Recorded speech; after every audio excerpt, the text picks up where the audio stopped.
Good evening and welcome to the AltPitch Platform. It took us over a year, thanks to the pandemic, to bring this event to you, but we are finally here. My name is Anastasia Witts and I'm an executive producer for the AltPitch Arts and Technology Festival. We know that the creative industry is one of those that has been hit hardest by the pandemic and the lockdown.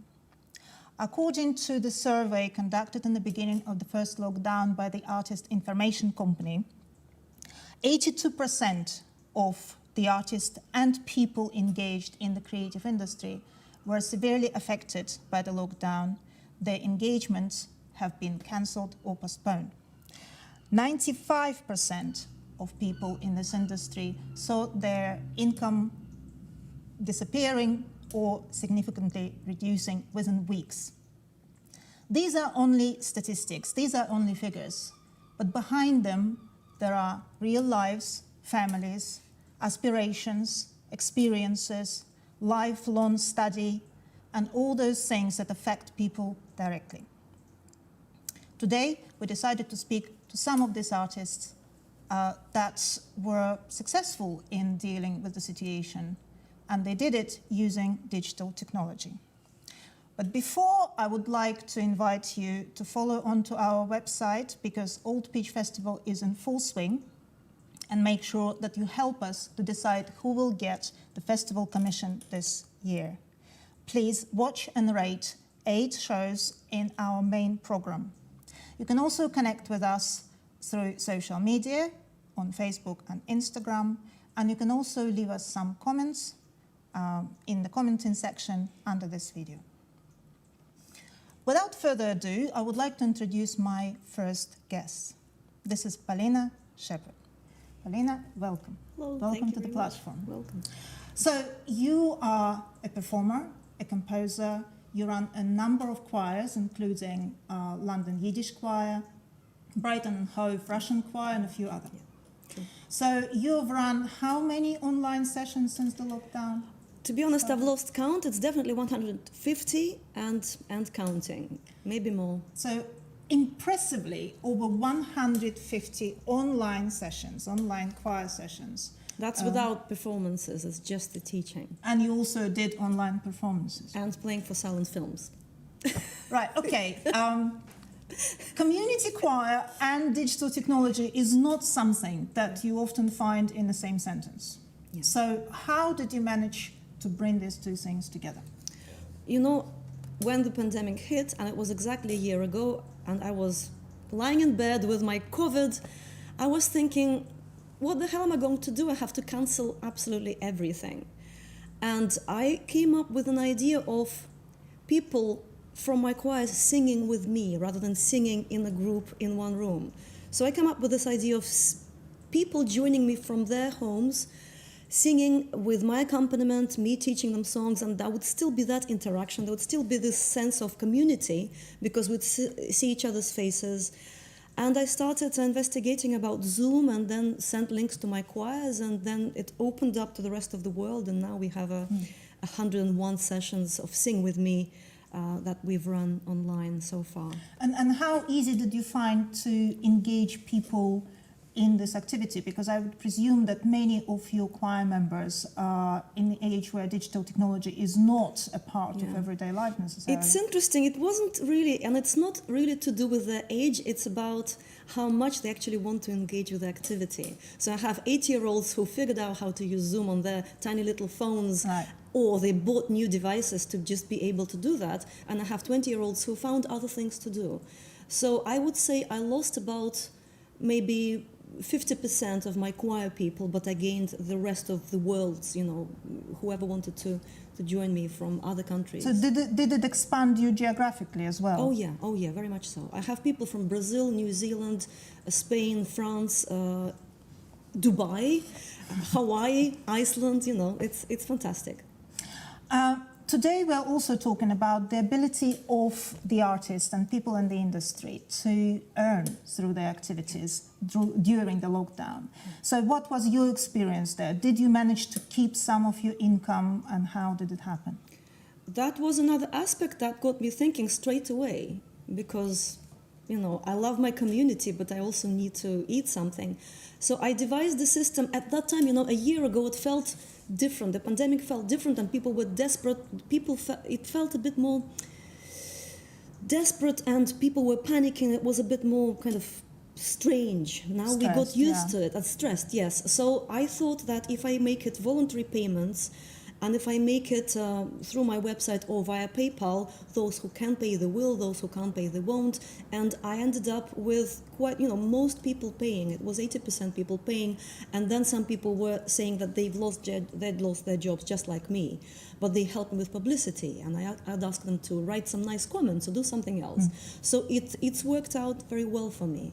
And I received some checks through the post from fans of mine, and also I ran another big program over 2 months that was collecting money from private sponsors and Facebook, what's it called, Facebook fundraiser, yeah. And also people were able to pay as much as they wanted to support that project. It was a project with 42 singers from 13 countries of the world performing on Facebook every week over 2 months, and I ran it with a colleague from Moldova, and we got lots of money, not lots of, but enough money to pay every single person in that group. So it wasn't just income for us, it was income for the people whom we engaged in that series. So not only you managed to have your choir members and your participants to pay, and on voluntary basis as well, but it kind of came up to a manageable sum.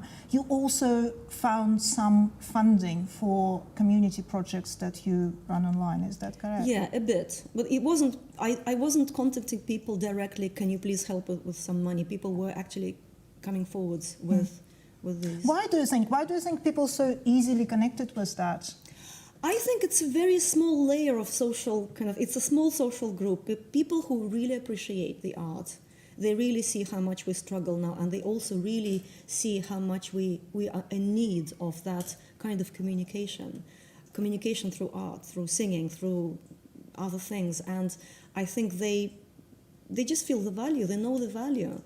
And these are the people who actually support us in usual times too, but now more so. What was the role of technology? So would you be able to do it without technology?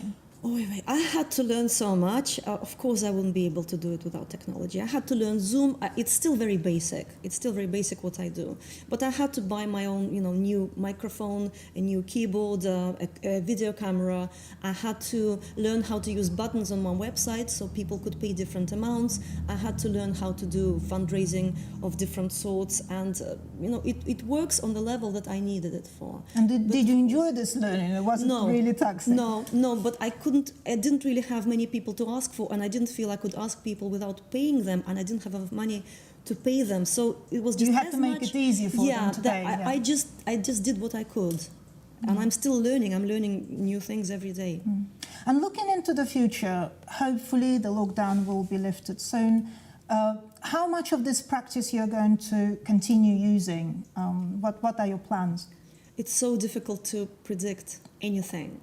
I can't tell whether my choirs will run the same way in usual life after the pandemic finishes, and I can't tell how much of the online activity will remain, but I'm certain that some of it certainly will. The Sing With Me group that's now bonded together over 100 and something sessions, they just don't want to stop. Every time I run a series of 10, they say, let's go again. So maybe it won't be a twice a week, but it probably will be a monthly group or something. And certainly there will be online concerts and online. Yeah, and of course you have got these members in Dubai now that also need to be there. Of course, and Brazil, Yeah, so definitely. This sounds wonderful. And do you think that not only involving people in this activity, but also your own learning, especially some aspects of using digital technology, progressed you somehow? So it gives you new opportunities. Yes, it does, but I cannot say to you that it's 100% positive, because with gaining something, I also lost something. I love being able to just go online and switch things and show my screen and do all these things, and organize a gig between me and somebody in New York. But I also missed the time that I would have spent on composing, on being on my own, on focusing on my own kind of more solitary on your creative work. practice, And it's a fine balance, and I have to, every time I have to rebalance things. But of course, at least I have more options, you know? Yes. Yeah. Sounds wonderful. Well, we wish you all the best. Thank you. In your endeavors, and thank you so much for being a part of our event today. And thanks for the fantastic work you are doing. Thank you. We try. Before I introduce my next guest, I would like to show you my pre-recorded interview with Esther Fox. Esther is the curator for the AltPitch Festival, but also she's a trustee for Hastings Contemporary Gallery. And the gallery has come up with a really innovative and really interesting way to deal with the limitations of the lockdown. So please have a look. Hi, Esther. It's great to see you at the platform. And today we're going to speak of a very special thing that happened at Hastings Contemporary. I am not aware of anything like this anywhere else. So can you please give us a little story behind it? Yeah, sure. Thank you for inviting me to speak today, and I'm really excited to talk about the work we did with the robot, which really is, they're called telepresence robots, and it's, to kind of put it in a kind of clear way for people to understand what it is, it's like Skype on wheels, really. So you have a computer screen where your face is on the screen, and then there's a sort of pillar and then wheels at the bottom of the robot. But from home, you can drive around the robot and talk to people and interact just as you would if you were, you know, in that space. And we'd started looking at work in this area because we were looking at ways that this technology could potentially help disabled people access spaces that they couldn't otherwise get into.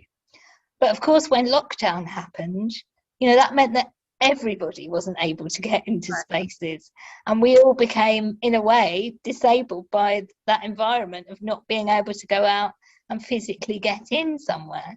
So this is a really interesting idea, where people who never had the same perspective as disabled people suddenly could feel themselves in the same pair of shoes. Exactly, and understand what it's like to face that barrier, and also what it's like to feel isolated if you can't get into somewhere. And so, because I'm on the board at Hastings Contemporary, and we have a very forward-thinking, innovative board, I think, I said, oh, I've been doing this work with the robot. What do you think, Liz, about us trying to bring it to Hastings Contemporary? And they were all, to start with, quite confused as to what that meant. So they saw a little film about the work we'd done previously, and were then very excited about it. So we managed to get the robot installed just before the first lockdown happened. And we were just completely overwhelmed by the popularity, not only in the media, it drew great press attention, but also the people themselves, the kind of feedback that we were having, threw up some quite unusual things that we weren't expecting around the connections that people were making. So you could have 5 people at any one time on a tour, interacting with the live guide that was talking you through the works and the building, and you could talk to each other as you were on that tour. So people from all over the world were coming together to share that experience. It was defining the whole idea of lockdown, when people could not communicate, and you gave them this really new, very innovative way of doing so. So whose project was it before Hastings Contemporary embraced it? Okay, so I'm the head of something called the Accentuate programme, and I was working on a big academic project that was 8 university partners, and we were the kind of community partner. So it was coming out of an academic research project, actually, and that it is something that we now want to kind of explore, how we can maybe replicate this in other museum settings, other heritage settings, particularly in thinking about how disabled people and people that are going to remain isolated because they might need to keep shielding for longer, or just generally people with health conditions that often find spaces inaccessible to them, particularly cultural spaces, how this could be used as a tool, as part of the offer that cultural organisations provide for people and their audiences. And presumably we won't be able to travel for some time, so it also can be a possibility to see the museums around the world, and also to curate certain cultural programs and to show people those things that they want to see. Yeah, absolutely. And it's just a whole new way of thinking about how we experience art, objects and spaces, because I think what's different particularly about the robot is because you can move freely through space, you get a sense of the environment that you're in as well, which is very different from, you know, static kind of photographs of something. And also it's really that interaction that makes it unique, because lots of museums have done the kind of 3D versions of their spaces and their displays, but we all want that human interaction. So that interaction with the guide and the interaction with the people that are on the tour with you is the key thing, really. Today we're also exploring some financial situations. So how expensive this project is, and whether in the future smaller galleries or museums or heritage funds would be able to afford it. Well, the robot itself isn't that expensive. It's about £2,500, I think. But I think Liz would probably have more experience to speak to this, but training the staff to know how to use the technology, how to successfully guide people through it, you know, you need staff resources. So that's something to consider. And in the first instance, we didn't want to charge people for the experience because it came out of a research project. So it was already funded to kind of give us more evidence for how this kind of work could work. But I think there is an opportunity in the future to think about whether these tours can be charged for, like guided tours are. So I think it's within the reach of people, even in sort of smaller scale organisations as well. Yes, and it also gives an opportunity to earn more money through exhibitions and remote viewing. Of course, you're not just the curator for Hastings Contemporary, but you're also the curator for the AltPitch Festival. Now we're inviting all our audience to help us to define who is going to receive our 3 commissions. So can you tell us why people should go to the website and help us to rate the artworks? Well, firstly, I mean, there's a fantastic array of works on the website. So it really is an expansive idea of what we think about in terms of humanity and technology. I think there's some really powerful works. I don't want to bias you, so just go and look for yourself. But there's, you know, really strong dance pieces, humour through a kind of a one-woman show, and then through to thinking about what does VR mean, and what does new technology, how can that push the boundaries of what's art and what's technology. So do check it out, and please do vote as well, because, you know, all of this work is really worth looking at in some and considering with some thought, and then hopefully we can promote the artists that have created this fantastic program for us. Well, I'm looking forward to your reviews in video and in writing. So thank you so much, and we will speak soon. Thanks a lot. Thanks, Anastasia. Don't bring the image before I say that. Well, we're back to the Stable Theatre, and with me here is Liz Gilmore, who is the director of Hastings Contemporary. Liz, I think there's one thing that I forgot to ask Esther. Did you have a name for the robot? Do you know, that is possibly something we're going to ask our public to name the robot. We ended up calling it was a robot double, so we called it the double. Yeah. But of course, it's a double of a double up of a human intervention. So we haven't yet. We really want to. Right. We can bring the picture of the robot in action for our audience to see. And I think we can ask our audience to leave some suggestions for the robot name as well in the comments. Liz, I know that last year, just before the pandemic started, your gallery was in the middle of really serious transformation. So before all this global events unfolded. So can you tell us a little bit more about it?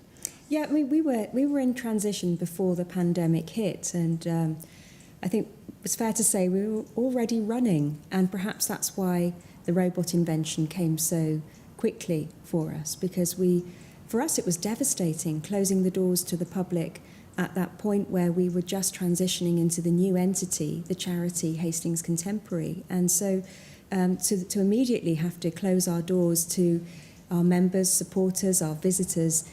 For every organisation that was devastating, but particularly for us, having just reopened. So it was a time of transition already. We were thinking around how we could operate as an independent entity and a charity, to be a gallery not just in Hastings, but for Hastings, and how we would work better with our communities in that respect. So it was very much a point of growth and an exciting point of transformation, but made very difficult when COVID hit. We found that 80% of all of our income suddenly ended. We had to close the doors. So we had to think very carefully about not just how we sustained income, which of course was really important and is important, but actually how we sustain continuity with our publics. So the pandemic started, you've just became a charity, and you just wanted to become a much more community-facing organization, and the community is taken away from you by the pandemic and the lockdown. So how was it for your staff? How was it for you to face this transformation completely kind of stopped, and you had to adapt to it? Yeah, I mean, our problem wasn't unique. We knew that this COVID has affected every cultural organisation, the length and breadth of the country. But we realised that we wanted to do something that would sustain our presence with our publics, our community. We wanted to really think about how we could bring the gallery to people's lounges. And we'd actually been thinking about the robot for some time previously. Esther Fox, who is our incredible trustee, was able to think about telepresence technology being used for some of our outreach work for children in hospices.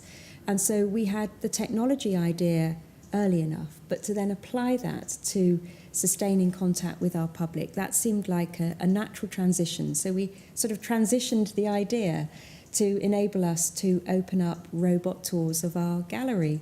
We even did a world premiere of an opening by robot with Sir Quentin Blake's We Live in Worrying Times.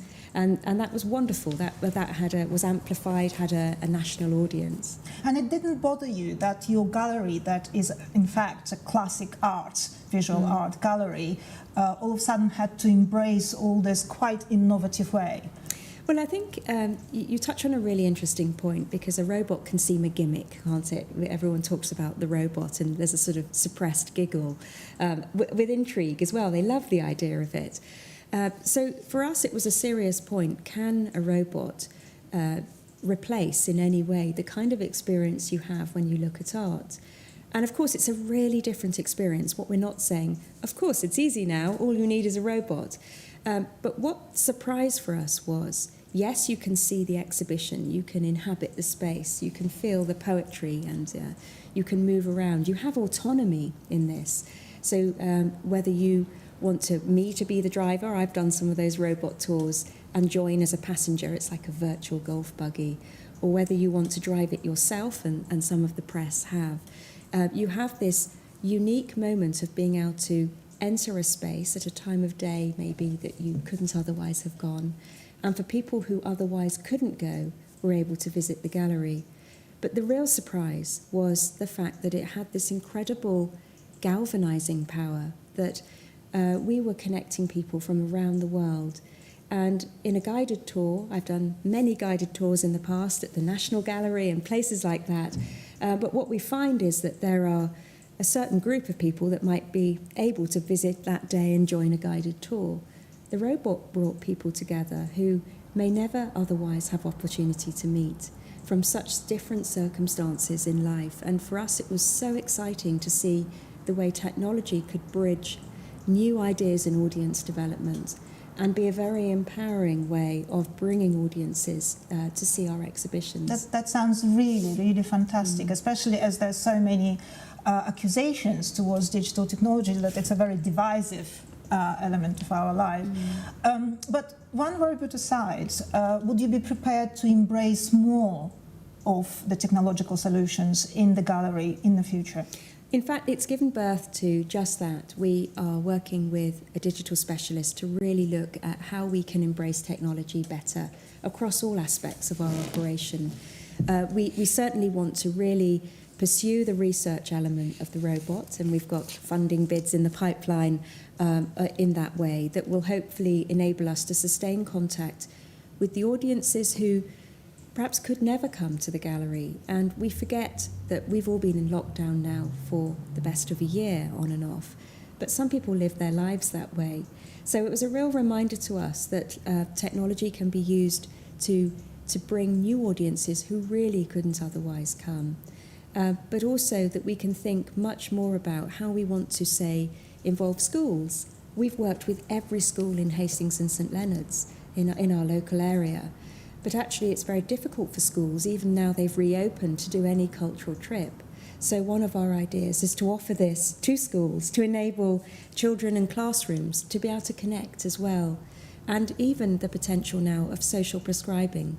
This idea that doctor will see you now, but doctor may not just prescribe medicine, but doctor may prescribe a virtual visit to a gallery. Well, I bet the children will love your robe. I hope so. So you touched on funding, and I would like to develop this a little bit more. I presume now you are receiving some recovery funding from the Arts Council and perhaps other public funding organisations. But looking ahead, what do you think your next step will be? How the gallery is going to sustain itself, especially as you had this period where you were supposed to develop your relationship with the community interrupted. So what is your expectation for post-pandemic period? We've been really fortunate in that we had support from Arts Council right at the beginning with their emergency funding. That was continued by DCMS, the Cultural Recovery Funding, and we're optimistic. We've certainly applied again for more. And for us, it wasn't just about plugging a financial hole to then reopen our doors. It was about ensuring that we do continue the shifts that we were making at the same time. So it's been really challenging, but the robot really was one way that we were able to continue our work with the community and test how we can operate with new audiences. We're doing that much more as we plan for the future. So cultural recovery funding has enabled us to invest in research, in evaluation. We've been consulting with our members.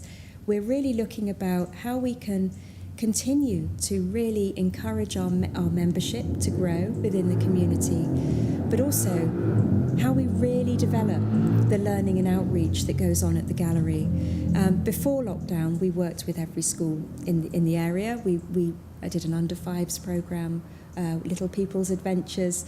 We work with dementia sufferers and their families. We've worked with hospice projects.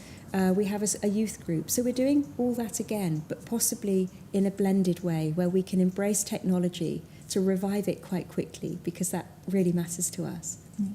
I think it's fantastic that you're talking about it, because to me personally, the learning element, the educational element in technology is always fascinating, and I think one of the strongest points of bringing it to our life. Well, thank you so much for being a part of the Pleasure platform to be here tonight. I'm really hoping to see much more coming from Hastings Contemporary very, very soon. You will. Watch your space. Take care. Thank you. We will do. Thanks a lot. Apart from 3 guests that we are bringing to the Staples Theatre tonight, we also have got 3 pre-recorded interviews from 3 other guests on our website. You have just seen Esther's interview, and one of my other guests is Deborah Goatley-Birch, a Southampton-based artist, and also the professor of Brighton University, Paul Sermon. Now, Paul has been working on a really interesting project exploring the third space. We know that the lockdown stopped creative people from working together, and this is one of the most difficult aspects of their professional situation at the moment. So Professor Sermon has been working on developing the digital space where people can not only see each other on screen but also interact. So to show you what it looks like, I would like to invite you to see a little excerpt from his film Telematic Quarantine.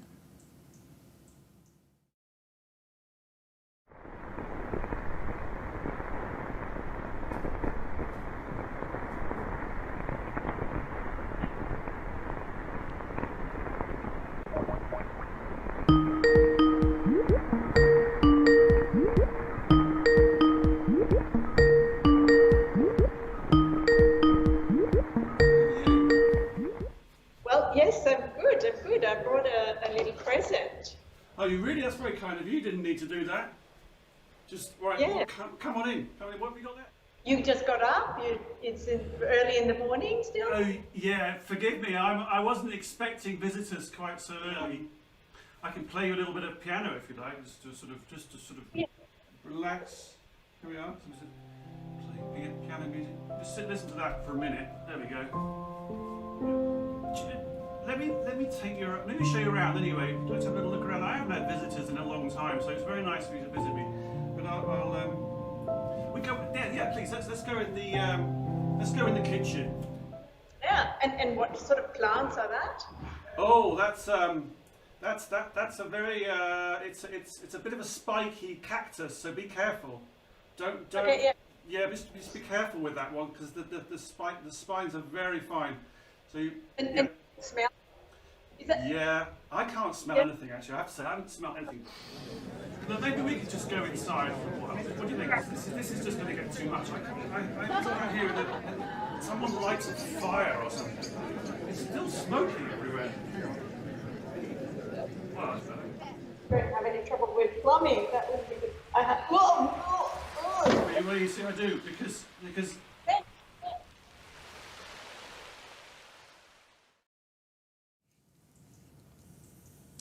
We're back to the Stable Theatre, and my next guest is not an artist. So Michael Gietzen is an MD for the creative agency Indentity. Indentity is based in Eastbourne, but has got an international reach. Is that correct? Indeed, it has. Welcome to the platform, Michael.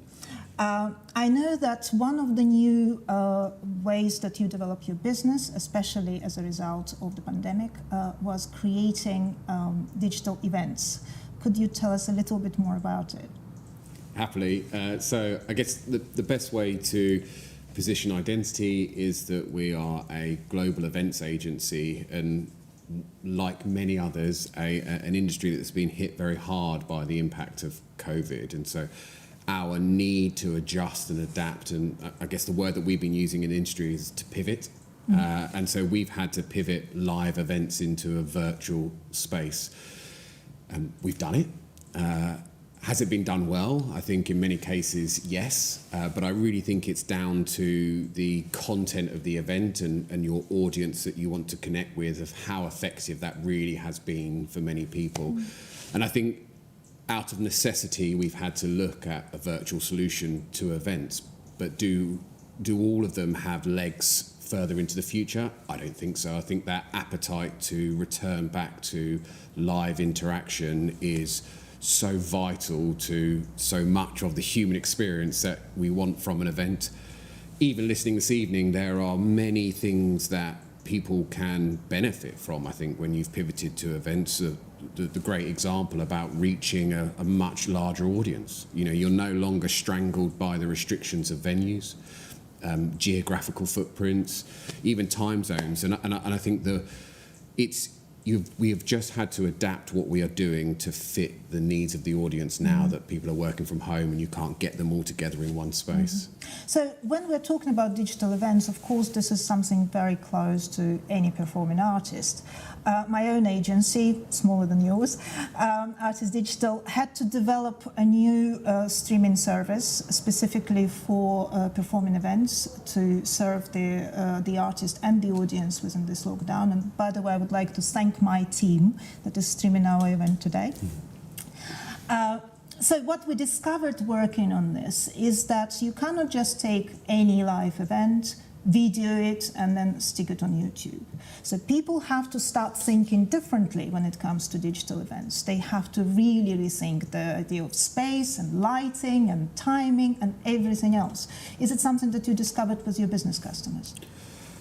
Well, 100%, and there's a real dichotomy, I think, between the ability to afford to be able to put the level of production that you really, really want, and being creative and adapting to a new way of consuming content. So what do I mean? I think we've very early on, Zoom and Teams are great and have seen that they can do a certain level.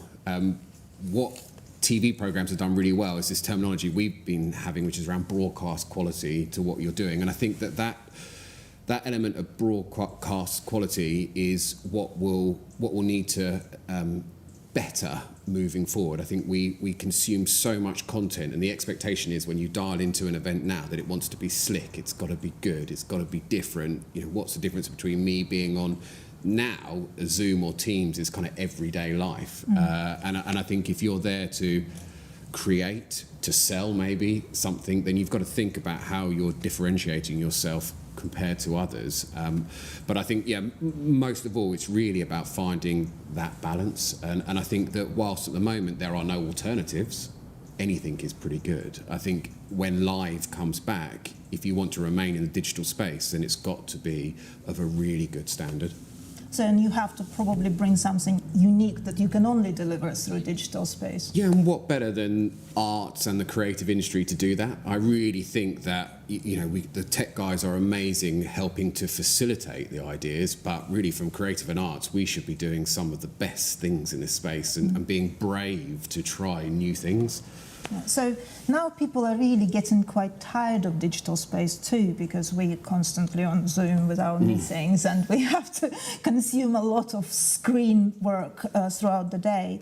But once we're out and about, what do you think? You already said that we need to rethink if we want to stay in that area. But what do you think will be the winning element for those who will stay there?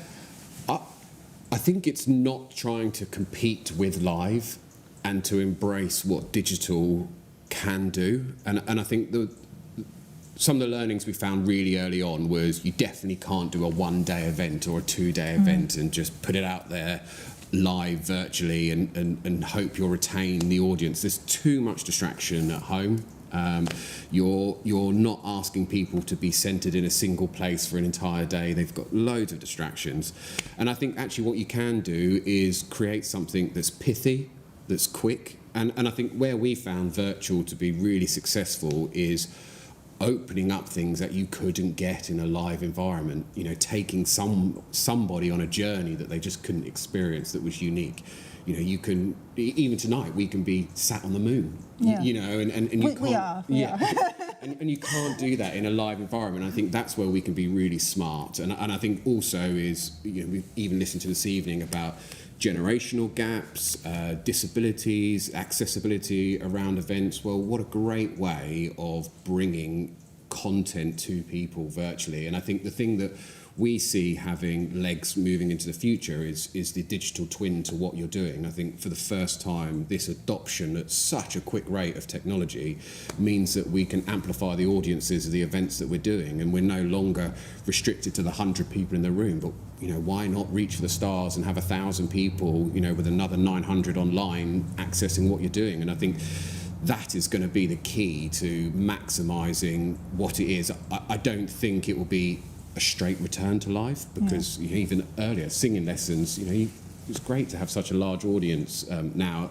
I think it's finding that blend, and really what we found is that digital twin element is you've got to find something that is unique on the virtual space. There needs to be a VIP element to that. It's not a cheap seat to the live event, but if you can do that and find that formula, I think it can be a real success. Yeah, and I suppose bring in some really unique content and something really interesting, just interesting. You're exactly right, because we're finding the same with clients, is hold some of that back and make it just exclusive to the virtual audience. Yeah. I'm going to ask you a slightly provocative question because from my experience, there is a certain expectation, maybe ungrounded, amongst the artists that there is certain interest in business that would prompt businesses to sponsor the arts and to bring some corporate funding to the arts. We don't often get an opportunity to ask this question, I'm afraid. I think it's all a little bit hypothetical. So today, I'm asking you as a representative of one of those creative businesses, is business actually interested to sponsor the arts? I mean, I know it's a loaded question, but I think the truth is it's down to the individual. And I think the word expectation, you know, I don't think there is an expectation. I think you really need to think about what that proposition is and what the business is going to get in return for that. I think what is amazing is I've seen from both government and private clients, and I'm talking large corporations, is their emphasis on ESG, and so their kind of social value side of what they're doing. And I think if you can hone in on that element and find the social value within that business and try and find the connection, then there's a great opportunity there. I think where times have gone by, so particularly with us, so we're in the event space, we often need curators and we often need art performances or art in what we're doing, is we are also pitching for the work.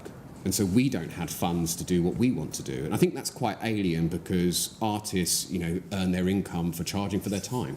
And so we need that leveled support. And I think some business acumen from some of the artists to think about how they can build relationships with, say, particularly agencies is, you know, we're all in this together. And if we're successful, and we don't want to reveal everything and do everything, but we have to go in to win this project.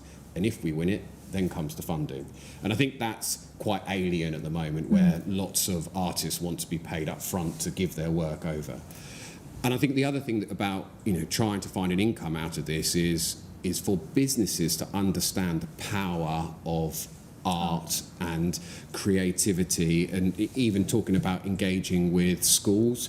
You know, there are a lot of businesses out there that need to be doing this stuff and thinking about where the next talent is coming from. And that real grassroots projects work would be, you know, a great place for the arts industry to connect with early on. But you've really got to do your research. And I think particularly down in the southeast, you know, whilst there's great creativity around here, I think a lot of businesses are still fairly cold to this. So you think that they don't have enough vision to 100%. And I think that's actually, if you're going to put the greatest emphasis, it's going to be on educating businesses about the benefits. But you can't go in blind to this. You can't go in cold. You know, you've really got to do your research and understand your pitch. So this is something that perhaps art can teach businesses, because art is, you know, any art is about vision, it's about perspective. And hey, I've got a large design studio, and I know what the priority of my designers are. It's about outputting a quality product. And really the commercial side of it is secondary. And you'll find that with a lot of artists. It's great listening to the business story here, where they've been able to, they've got an income to have. But I think that is if there's any support that could be given to artists, it's in that education and learning around how to pull together a business plan, really, that you can take to a business and mutually find that ROI. And it doesn't have to be financially, it can be social value. So what other things you think art and business can teach each other? Interesting. I think it's a great time with COVID. It's reset that equilibrium. I think the rat race that was in the business and the things that were going on, we've got a greater appreciation of the good things in life, whether it be from creativity, but understanding isolation and the impact that that's had on people. It's been a really difficult time for mental health. And I think through art, there are great ways and channels that you can you can release yourself from this. And I think that would be a great connection to build on with businesses, is realising actually it's really difficult, and how can people express themselves better? How can we get one of the examples is that our staff are so disconnected now, you know, geographically, and they're working from home so much. And what ideas can we do that can bring people together? And art is a great way of doing that. Yeah. Well, thank you so much. You're welcome. Whatever you're saying is really close to my heart. I really connect with what your experience has been, and thank you for being a part of the platform today. No, thank you for inviting me. Well, this is all we have for you for today. Please don't forget that the AltPitch Festival needs you. Please go to our website, www.altpitch.org, and watch and rate our main program so we can define who is going to get our commission this year. I'm going to leave you with this one thought. We are in a really critical situation. It's the worst crisis of the generation. And we have to hold on, and we have to carry on. But when it's all over, it will be the arts to tell us what it was all for. Thank you for watching, and good night.